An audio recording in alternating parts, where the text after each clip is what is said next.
주님을 찬양합니다. 이런 영적인 질문을 드리길 원합니다. 여러분 생각할 때 하나님 보시기에 가장 악한 죄가 무엇일까? 가장 나쁜, 하나님께서 싫어하시는 죄가 무엇일까? 이런 질문을 이 아침에 드리길 원합니다. 그 죄는 아무리 성화의 과정을 거친 여러분이 할지라도, 다시 말해서 10년, 20년, 심지어 50년 신앙생활을 했더라도 피하지 못할 그런 죄일 수도 있습니다. 그 죄는 너무나 치명적인 죄입니다. 그리고 비밀스러운 죄이기에 때로는 내가 짓고 있는 것도, 지으면서도 짓는 것도 알지 못할 때가 있다고 합니다. 그것은 독성이 강해서 이웃들에게 피해를 주고 자신도 더럽히는 그러한 종류의 죄입니다. 우리 그 죄의 냄새를 누군가에서부터 맡게 되면은 그 사람을 피합니다. 마치 바이러스 걸린 사람같이 detestable, 증오하고 싫어하고 혐오하여서 우리는 피합니다. 그런데 정작 나에게서 나는 냄새는 잘 맡지 못하는 경우가 있습니다. 그것이 무슨 죄일까요? 그것은 C.S. 루이스가 순전한 기독교라는 책에서 적고 있는 바로 교만이라는 죄입니다. self-conceit, pride, 교만이라는 죄의 무서움을 지적을 하고 있습니다. 세상에서는 교만이라는 그 개념이 좀 생소한 것 같습니다. 교만이라는 말을 많이 씁니까? 당신 참 교만하시네요. 이런 얘기를 회사에서 서로 주고받지는 않는 것 같습니다. 그러나 성경에서는 분명한 가장 무서운 죄, 심지어 원죄가 하나님과 같이 되고자 하는 아담과 하와의 원죄도 바로 교만의 죄인 것을 경고하면서 얼마나 이 독성이 강하고 얼마나 치명적인 죄인가를 성경은 구약부터 신약까지 계속 거듭거듭 말씀해 주고 있습니다. 저는 사람의 마음, 이 교만이 마음에서 있는 거니까 이 마음의 컨디션, 상태를 한번 스펙트럼으로 그려봤습니다. 요새 공기의 질도 good, green이고 또 아주 위험하면은 지금 산불 나고 이러면은 빨간 이러한 게이지를 하지 않습니까? 저도 그림을 한번 그려봤습니다. 위험한 죄인 교만의 죄를 한쪽 스펙트럼에 빨간색으로, 그리고 반대를 그리고 중간에 있는 것들을 다른 것으로 묘사를 해보았습니다. 교만이라는 것이 가장, 그것도 정도가 있어요. 교만의 정도, 스펙트럼이 있습니다. 우리 생각할 때 가장 교만의 극치, 저는 마음속에 독재자 히틀러가 생각이 나더라고요. 아나무인, 천하에 나밖에 없다, 유아도 독전이다 하면서 모든 사람들을 무시하고 게르만 민족의 어떤 우월성, 자기의 우월성을 드러냈던 독재자가 생각이 납니다. 굉장히 교만했고 하나님께 치셨죠. 성경에서도 비슷한 인물이 있었습니다. 바빌론의 느부갓네살 왕은 자기가 왕궁의 바벨론에 올라가서 그 궁에 올라가서 자, 내가 내 힘으로 건설한 이 멋진 나라를 보라 땅땅거리자 하나님께서 그를 소로 만들어 버리셨죠. 완전히 소됐습니다. 그래서 7년 동안 그가 짐승의 생활을 하는 아주 나락을 경험한 그러한 무서운 죄가 교만인 것을 볼 수 있습니다. 근데 그 교만에도 이 쉐이드가 있는데, 교만인지 알지 못했지만 교만했던 성경의 또 다른 의외의 인물, 다 교만했지만 다윗이 생각이 납니다. 그는 마음속에 점점 자신감 그리고 교만으로 발전해서 그가 자기의 second in command, 직접 나가지 않고 자기의 장수를 전쟁에 보내고 자기는 집에 있었습니다. 그리고 slippery slope, 위험한 비탈길, 교만의 비탈길에 서 있다가 완전히 굴러 넘어져가지고 그는 간음의 죄를 짓고 살인의 죄를 짓는 씻지 못할 오명을 성경에서 기록을 하고 있습니다. 근데 조금 더 스펙트럼이 이제 넓어지면은 중간에 이제 교만은 아니지만 자신감, 어떠한 확신, 이러한 중간지대가 있습니다. 죄는 아닙니다. 자신감은 무엇입니까? 세상에서 익숙한 용어입니다. 테드 톡에서 세바시 이런 데서 말할 듯한 그런 주제 아니겠습니까? 그것은 내가 갖고 있는 경험, 그리고 내가 갖고 있는 전문성을 바탕으로 자신감을 갖게 되고 또 많은 사람들이 매력을 느낍니다. 카리스마로 변화가 되어서 사람들을 이끌 만한 세상이 좋아하는 그러한 성품이죠. 그런데 성경은 우리가 교만을 이기기 위해서 자신감을 가져라, 자기 자아 존재를 확실하게 드러내라, 이렇게 말하지 않고요. 거기에 대한 엔터도트, 해독제로서, 교만의 해독제로서 다시 한번 스펙트럼 보여주시죠. 바로 겸손이라는 세상에서는 조금 이국적인 그러한, 세상 나라에서는 이해 못할 그러한 개념을 성경은 거듭 말씀해 주고 있습니다.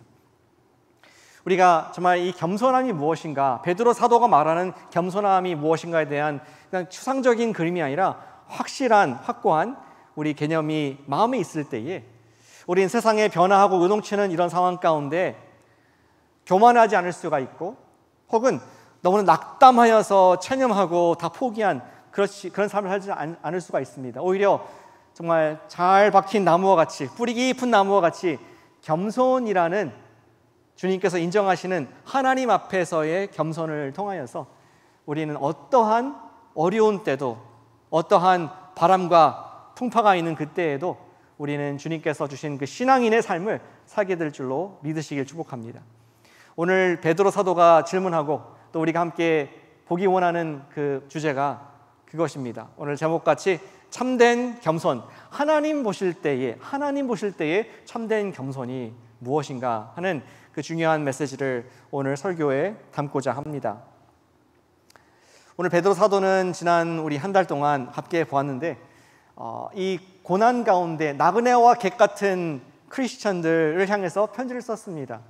그들은 로마라는 지금 무서운 환경 가운데 예수님을 그리스도 왕이다라고 고백하는 그러한 무서운 죄를 세상에서 짓고 있었습니다. 그때 거기에 대한 답으로 우리 베드로 사도가 위로하면서 말을 합니다. 너희가 이에는 이 눈에는 눈이 아니라 선행으로 답하라. 하나님의 방법으로 우리가 고난에 대응해야 된다. 그리고 지난주에는 얘기했죠. 우리가 말세, 마지막 때가 가까웠으니, 예수님께서 오실 날이 가까웠으니 우리가 무엇보다 above all, 뜨겁게 뭐 하자? 뜨겁게 뭐 합니까? 예, 감사합니다. 순간 굉장히 긴장했습니다. 지난주에 뜨겁게 설교했는데 뜨겁게 사랑하자. above all, 무엇보다 뜨거운 사랑, 예수님의 아가페 사랑을 통해서 우리는 고난을 이길 수가 있다. 왜냐하면 하나님께서 최후 승리를 예수님에게 주셨는데 그 승리가 우리 믿는 자의 것인 것을 알기에 지금 인내하자, 사랑하자, 선행하자. 이것이 지금 전체의 베드로 전서의 소망의 메시지입니다. 그런데 이 책을 마치기 전에 베드로는 우리 개인의 마음을 무장하기 원하는 마음으로 5장을 쓰고 있습니다. 어떤 실질적인 당부이죠. 우리가 이 고난의 터널, 이 로마라는 팬데믹이라는, 그리고 지금 죽음이라는 그러한 시간을 다 우리가 지나가고 있는데 그 속에서 우리가 우리 믿음의 사람들이 지킬 마음의 자세가 무엇인가, 에필로그와 같이 주시는 말씀이 5장의 말씀이라고 생각합니다. 5장의 전반부에 보시면 장로들아 하면서 너희가 양무리를 치되 군림하지 말고 본을 보이라, 이런 말씀합니다. 은혜로운 말씀이죠. 질서에 대한 말씀입니다. 또 젊은이들아 하면서 너희는 아까 말한 그 장로들에게 순복하라, submit, 순종하라는 말씀을 합니다. 그리고 오늘 5절 후반부에서 우리 모두에게 주시는, 우리 베드로 사도가 우리가 품기 원하는 한 가지 그 덕목, 우리 그리스도인들이 이 고난의 때에 반드시 갖고 있어야 할 세상과 차별되는 그 덕목이 무엇인가를 분명하게 제시해주고 있습니다. 5절을 보시겠습니다. 젊은 자들아 이와 같이 장로들에게 순종하고, 아까 전반부의 말씀에 연결되는 말씀입니다. 우리 읽지 않았지만. 그리고 everybody, 젊은 사람, 장로뿐만 아니라 모든 사람 다 서로 겸손으로 허리를 동이라. 겸손이라는 개념을 지금 얘기를 합니다.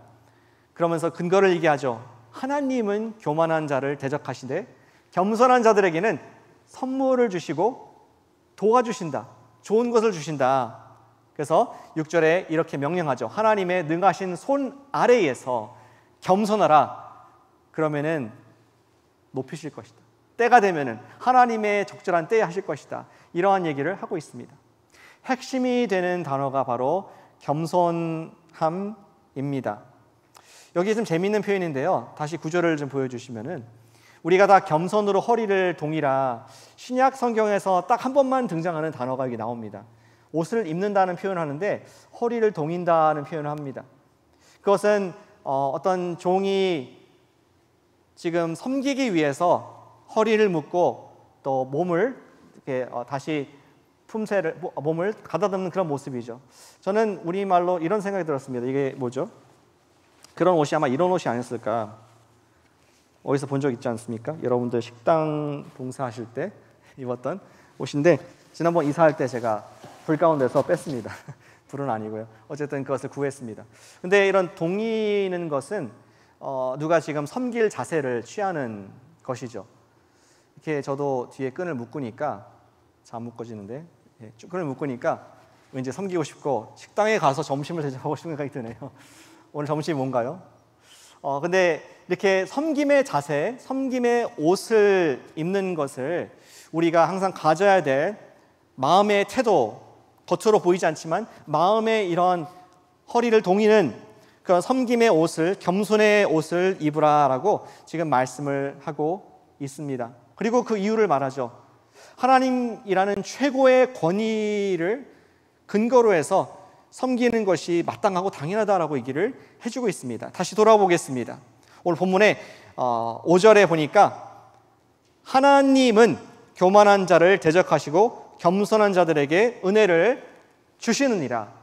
구약의 잠언서 말씀을 인용하고 있습니다. 잠언 3장 34절을 인용하면서 이것은 뭐 새로운 개념이 아니라 하나님께서 구약이나 신약이나 통시대적으로 하나님께서 교만한 자를 언제든지 싫어하셨다. 그들을 대적하셨다. 에너미, 원수로 생각하셨다. 그러한 지금 말씀하고 있는 것이죠. 대신에 겸손한 자들에게, 낮추는 자들에게는 은혜를, 선물을 주시는 분이 하나님이시기에 그 하나님의 최종 권위를 빌어서 말하는데 너희가 허리를 겸손함의 옷을 입고 동이라, 이런 얘기를 지금 베드로 사도가 하고 있다는 것입니다. 저는 이 겸손이라는 그 의미를, 사전적 의미를 찾아봤습니다. 일단 보겠습니다. 여기 계속 오늘 개념인 겸손을 좀 기억하기 위해서 이렇게 놓겠습니다. 잘 보이시는지 모르겠네요. 사전적인 성경 사전을 찾아보니까 겸손을 이렇게 정의를 해줍니다. 겸손이란 자신이 하나님 앞에서 피조물임을 인식하는 것으로 낮은 마음과 순종하는 태도로 나타난다.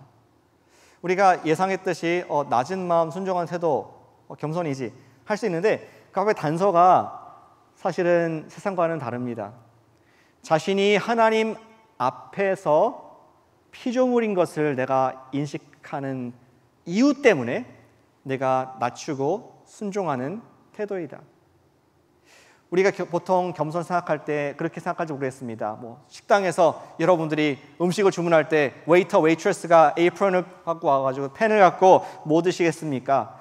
허리를 숙이고 여러분께 정중하게 묻는 그런 것을 겸손이라 생각할지 모르겠습니다. 그러나 그것은 그냥 서비스일 뿐이지, 성경에서 말하는 하나님 앞에서 내가 피조물인 것을 인식하는 가운데 섬기고 순종하는 태도는 아닌 것이죠. 그것은 겸손이 아닙니다. 서비스일 뿐입니다. 그런데 성경에서 말하는 겸손은 He is God and I am not. 그분이 창조자시고 나는 그분의 만드신 바, 그분의 자녀, 그분 아래, 통치 아래 있는 사람이다. 자기의 위치를 아는 가운데, 우리 다시 말해서 주제 파악을 하는 가운데 거기에 맞춰서 자신을 낮추는 것이 참된 겸손이라고 말씀하고 있습니다. 또 지난 2세기 전에 목사님이었던 필립 브룩스 목사님이 이렇게 정리를 해줬습니다. 겸손은 스스로 몸을 낮추고 사람들 앞에서 자신들을 움츠리고 나오는 태도가 아닌 것이다. 그것은 자신을 하나님 앞에서 비교할 때에 하나님의 능하신 손 아래에서만 할 수 있는 것이 겸손의 태도이다. 성경적인 겸손이다라고 분명히 말씀을 해주고 있습니다. 이런 거겠죠. 겸손이란 나의 갖고 있는 지식, 내가 갖고 있는 경험들, 내가 갖고 있는 학위, 내가 갖고 있는 어떤 재력, 이것들을 하나님 앞에서 비교해 보니까 nothing, 먼지도 아니고 아무것도 아니네, 의미가 없네 라는 것을 인식하는 것이 겸손이라는 것이죠. 그러한 철저한 인식으로 말미암아 나오는 겸손의 결과가 두 가지가 있었다고 생각합니다. 하나는 감사입니다. Everything God, 하나님께서 하셨구나. 나의 나된 것은, 아까 여기서 은혜로다 말씀하는데 정말 겸손한 태도입니다. 그분 앞에서 내 위치를 알기 때문에 내가 잘된 모든 것, 나의 선한 열매는 모든 것이 다 하나님의 선물이다라는 감사가 태도로 나오게 됩니다. 또 두 번째 태도가 나옵니다. 우리가 정말로 겸손한 사람은 고난과 이해할 수 없는 역경과 시험 가운데에서도 주님께 맡길 수 있는 그러한 맡김의 믿음이 겸손에서 나오는 것인 것을 보게 됩니다. 우리 고난당할 때 사실은 제일 먼저 드는 질문이 그거 아니겠습니까? 하나님이 믿는 분이라시면은 Why? 의미가 무엇입니까? 어제 9.11이었습니다. 아프간에서 20년간 전쟁을 하고 종지부를 지난달에 찍었습니다. 그런데 거기 다녀오신 베테랑들은 질문할지 모르겠습니다. Why? Was it worth it? 내 생명을 바칠 만한 가치가 있었는가? Why? 어떤 이해할 수 없는 어려움과 또 안 좋은 결과가 왔을 때 우리는 제일 먼저 질문하고 조금 더 당신이 대담한 분이라면 하나님께 Why? 손가락을 들면서 하나님께 답을 요구하는 그런 마음도 솔직히 들 수 있습니다. 그런데 진정한 겸손에서 나오는 반응은 무엇이냐? He is God and I am not. 그분이 하나님이시기 때문에 나는 아프고 나는 이해 못하고 나는 동의할 수는 없지만 He is God. 그분의 뜻 가운데에 이유가 있을 것이고 계획이 있을 것이고 더 큰 하나님의 정의가 있을 것이라는 믿음 가운데 맡길 수 있는 믿음. 그 성경은 겸손이라고 말씀하고 있습니다. 하나님의 능하신 손 아래에 겸손할 수 있는 그런 모습이 바로 성경적인 겸손인 것이죠. 그래서 베드로 사도는 감사에 대한 반응을 오늘 얘기하진 않고요. 우리가 겸손하기 때문에 감사로서 그거는 Thanksgiving 때 다시 말씀드릴 것이고, 오늘 고난받고 고통받는 소수민족 같은 영적인 불황자 같은 이러한 크리스천들을 향해서 두 번째 반응을 얘기를 합니다. 우리 7절에 이렇게 되어 있죠. 6절부터 보시겠습니다. 그러므로 하나님의 능하신 손 안에서 겸손하라. 때가 되면 너희 높으실 것인데 그러한 태도로 사는 사람이 할 수 있는 것은 7절에 너희 염려를 다 cast, 주님께 던지라, 맡기라.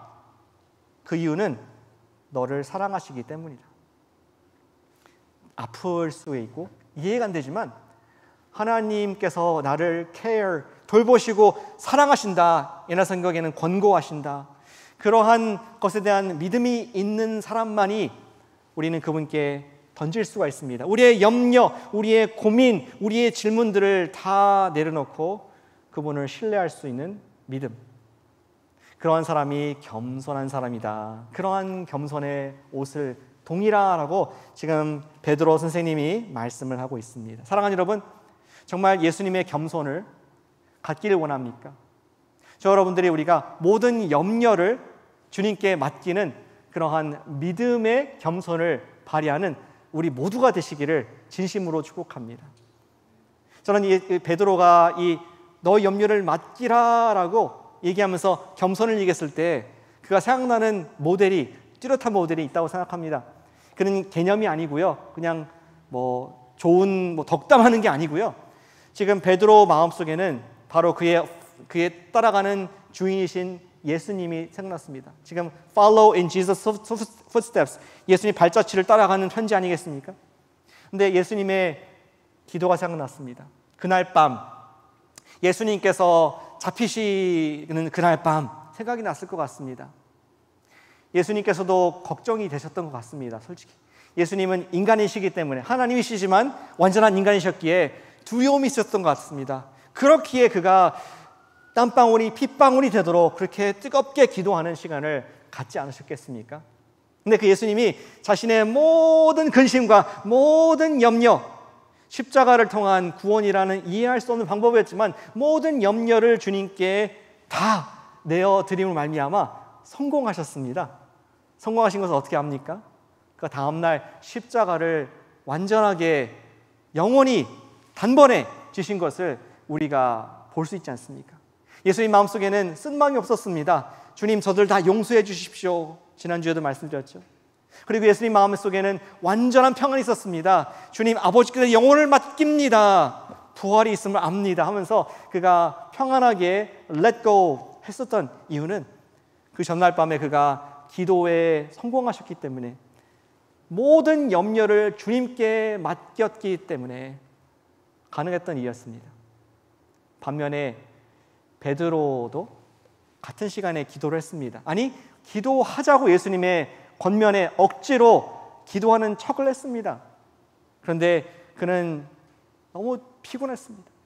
왜냐하면 그냥 육체적으로 피곤한 것뿐만 아니라 마음이 낙심이 된 것이죠. 벌써 진 게임입니다. 게임 오버. 예수님께서 3번이나 와서 한시라도 좀 깨어있자, 기도하자, 깨어있지 않으면 큰일 난다. 그러나 베드로는 차라리 잠을 잘지언정, 고난을 잊기 위해서, 예수님 앞에 이제 떠나신다는 것엔 두려움을 잊기 위해서 잠을 청할지언정, 그는 하나님을 의지할 만큼, 걱정을 내려놓을 만큼 하나님을 믿지 못했기에, 사실은 그겁니다. 하나님을 진정으로 믿지 못했기에 그는 인생의 가장 어두운 순간을, 예수님의 승리의 순간에 그는 패배를 경험한 것을 베드로가 1차적으로 경험했습니다. 그러면서 저 여러분들을 통해서 주시는 말씀은, 우리에게 주신 말씀은 정말로 예수님의 겸손을, 허리에 우리 겸손을 동이고 사는 사람들의 모습은 우리의 모든 anxiety, 우리의 걱정을 기도로 올려드릴 수 있다. 다 드리자. 그러한 권면을 저 여러분들에게 주는 줄로 믿습니다. 저는 여러분과 저를 우리 기도의 자리로 초대하길 원합니다. We need more prayers. 지금 상황이 어렵고 또 국가적으로 또 국내적으로 국제적으로 어려움 보면서 우리가 마음에 쓰라림을 갖고 그냥 쓴 마음, 또 델타로 내 옆에 있는 동료가 또 자가 격리하는 그 모습 통해서 걱정할 것이 아니라 우리 크리스천들이 할 수 있는 것이 있는데, 그것은 우리의 모든 염려를 다 주님께 내려놓는 믿음을 발휘하시기를 축복합니다. 그것이 주님께서 받으시는 그런 겸손의 모습, 고개를 숙이고 머리를 숙이고, 주님 아픕니다, 주님 너무 힘듭니다, 저의 염려와 걱정을 주님께 맡겨드립니다. 성경은 그것을 겸손이라고 말씀을 하고 있습니다. 전 저와 여러분들을 우리 용감한 기도회로 초대를 합니다.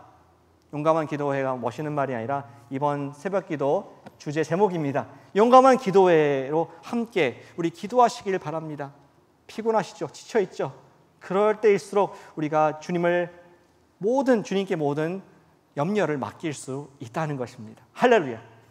월요일부터 토요일까지 우리는 시간을 정해놓고 아침마다 이 본당에서 기도할 겁니다. 여러분들 초대합니다. 열려 있습니다. everyday 언제든지 오실 수 있습니다.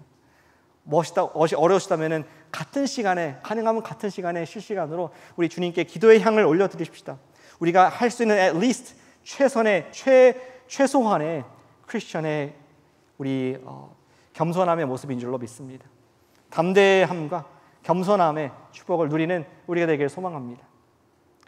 사도 베드로는 우리에게 또 한 가지 겸손의 모습을 얘기합니다. 그것은 우리의 염려와 걱정을 다 주님께 던져버리라, 기도할 수 있다 할 뿐만 아니라, 좀 의외의 말씀인데, 우리는 믿음으로 원수를 대적할 수 있다. 그 대적하는 것이 겸손이다라고 말씀하고 있습니다. 같이 해주시면 감사하겠습니다. 믿음으로 마귀를 대적하자. 마귀를 대적하자. 8절에 이렇게 되어 있습니다. 같은 지금 겸손의 맥락입니다. 근신하라, 깨어라. 너희 대적 마귀가 우는 사자같이 두루 다니며 삼킬 자를 찾는다. 너희가 믿음을 굳건하게 하여 그를 대적하라. 그는 이 세상에 있는 너희 형제들도 동일한 고난을 당하는 줄을 알미라. 아까 이 에이프런을 보여드렸는데, 이것은 단순히 섬기기 위한 겸손의 옷뿐만 아니라 보호복도 되죠.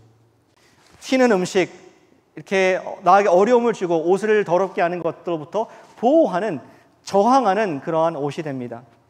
베드로가 그런 이미지가 있는지 모르겠지만 그가 겸손의 옷을 입으랬을 때는 우리가 마귀를 대적하는 것이 또 겸손의 모습이다라고 얘기를 하고 있다는 것입니다. 우리는 겸손을 생각할 때 굉장히 패시브, 수동적인 것, 맡기고 그냥 좀 이렇게 겸손하고 이렇게 생각하는데, 그러나 거기에 뒤에는 적극적인 이면이 우리가 능동적으로 해야 될 마귀를 대적하라라고 지금 겸손을 얘기하면서 언급을 하고 있습니다. 뭐 이렇게도 표현할 수 있을 것 같아요.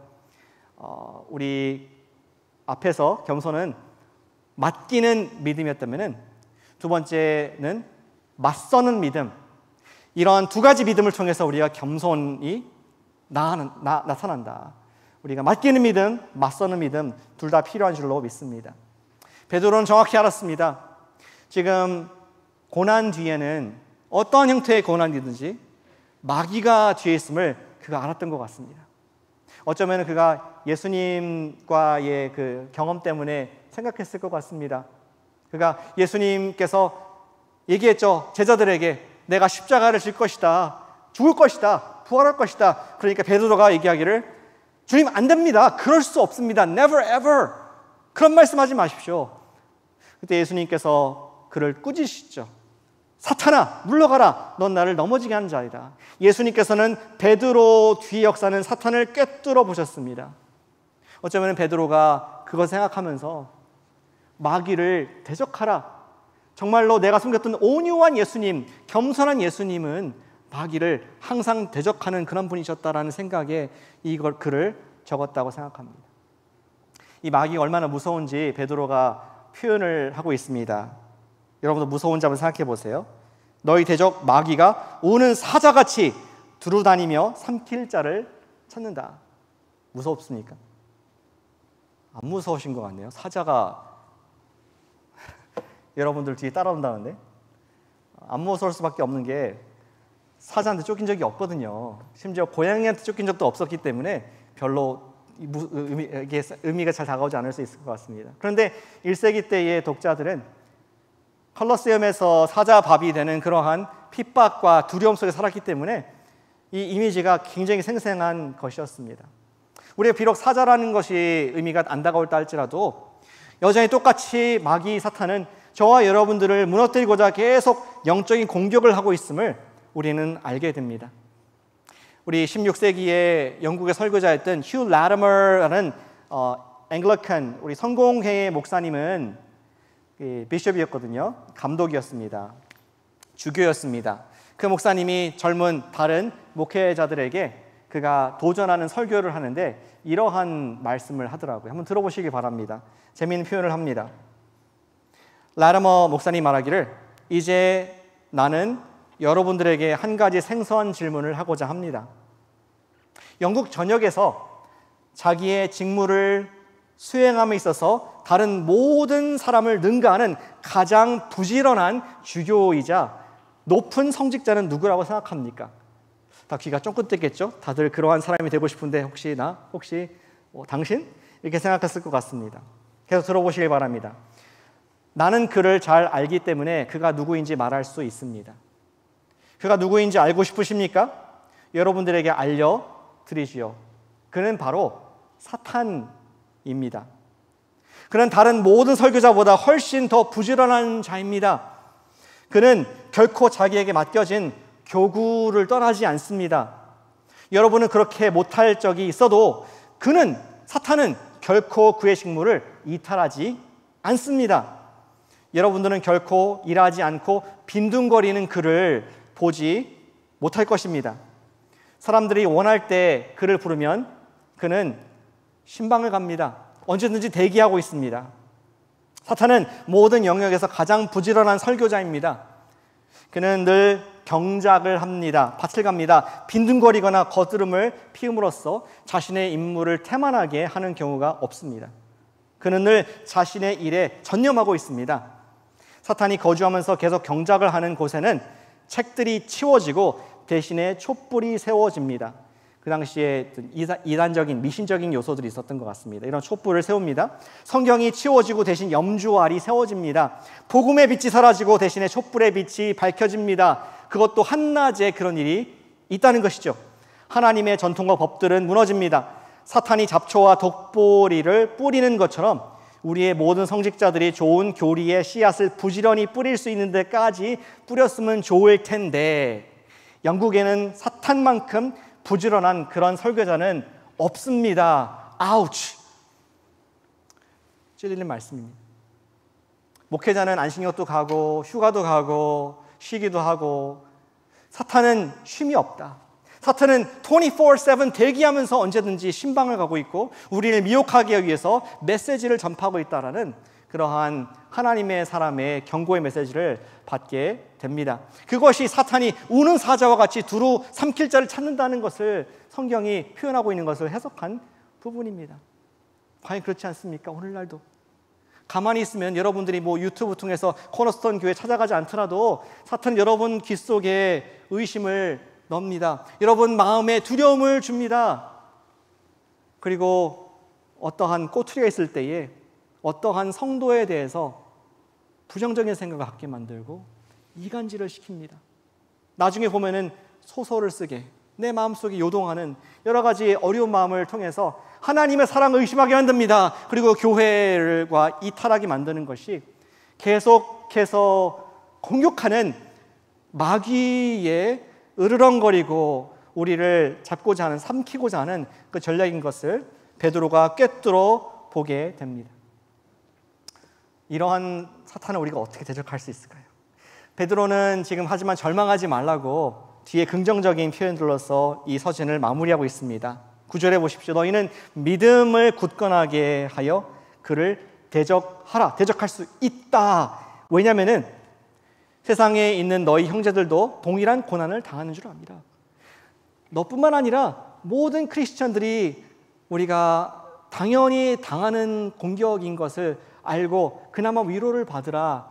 플러스 또 이유를 얘기하는데 10절에 모든 은혜의 하나님 곧 그리스도 안에서 너희를 부르사 우리의 모든 것을 아시는 그분께서 자기의 영원한 영광에 들어가게 하신 이가 잠깐 고난을 당한 너희를, 우리에게 잠깐 고난을 허락했다고 말씀하고 있습니다. 그렇지 않습니까?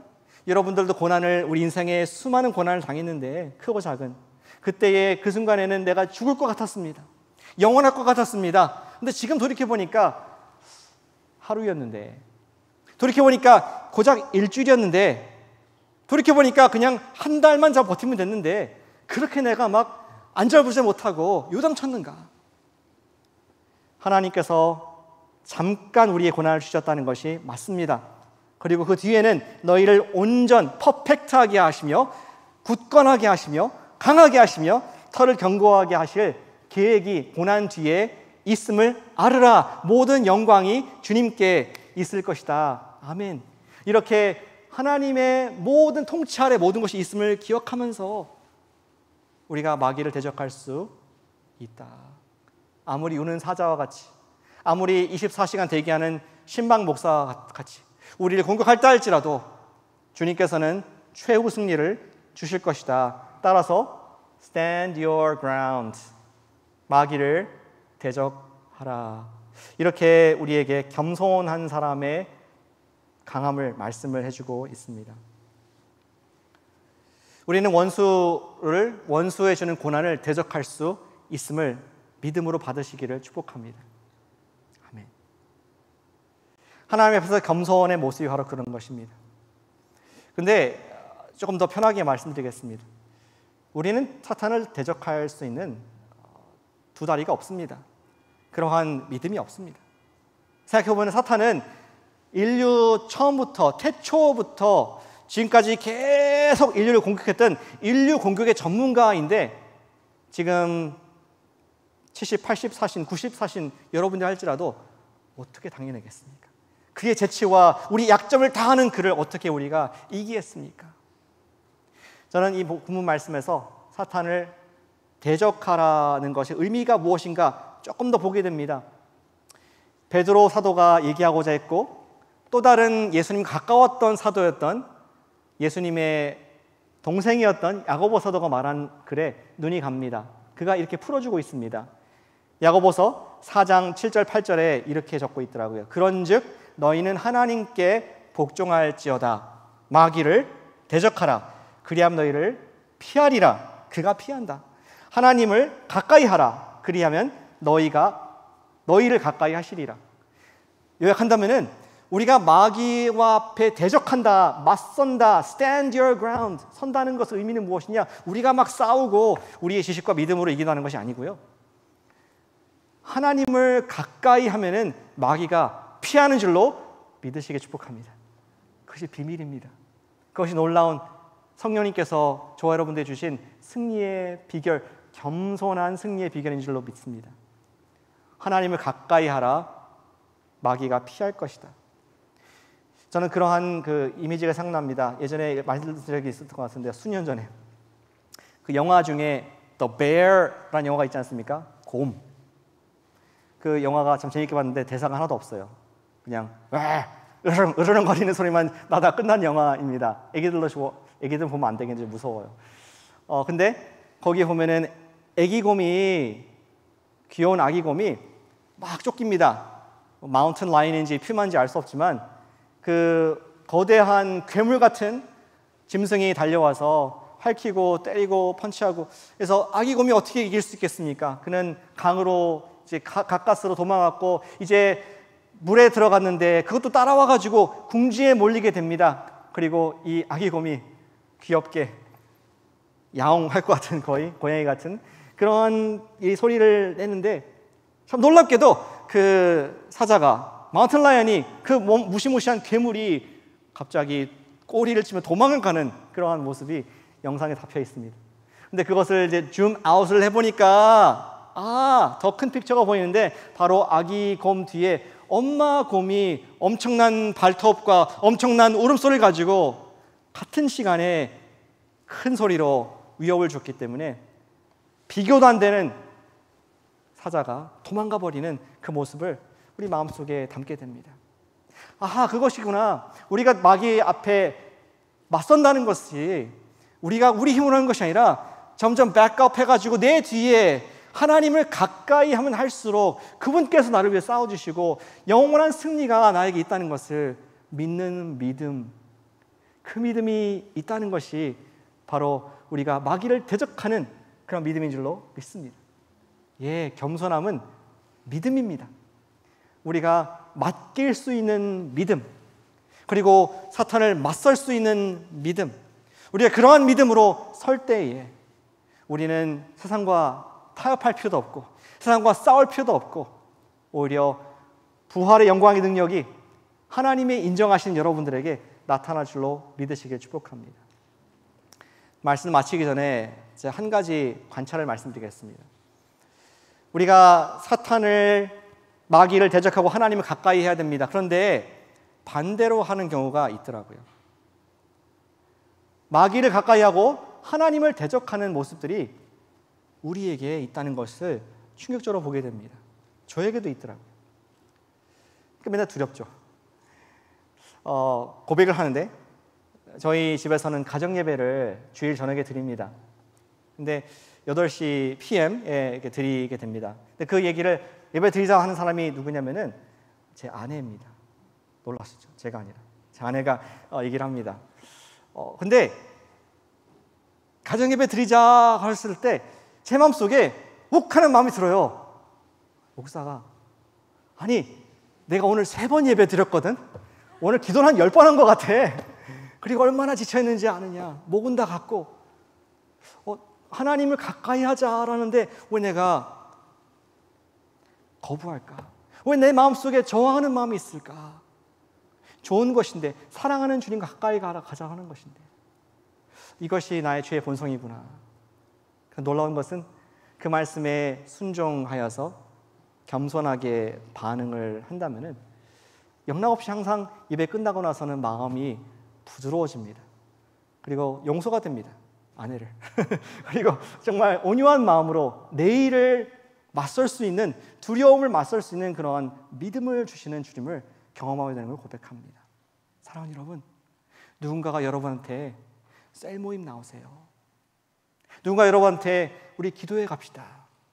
누군가 여러분한테 가스펠 라이프 성경 공부합시다. 누군가 여러분한테 함께 예배 드리러 나갑시다 할 때 우리 죄인된 본성은 내가 얼마나 아픈데, 얼마나 위험한데, 얼마나 어려운데 라는 그런 본성이 있습니다. 그러나 참된 겸손한 사람은 우리 온유하게 반응하면서 하나님을 가까이 하는, 그럴 때 우리는 사탄을 대적하고 우리가 이 어려움을 때를 당당하게 승리하게 될 줄로 믿으시길 축복합니다. 온유한 자가 땅을 논다고 했습니다. 우리 하나님의 나라의 기업을 예수님의 겸손을 날마다 닮아가고 실천함으로 말미암아 맡기고 맞서는 믿음으로 우리가 이 어려운 때를 이기는 예수님의 참된 제자, 예수님의 따라가는 종 되시기를 예수님의 이름으로 기도하고 축복합니다. 우리 이 마음을 담아서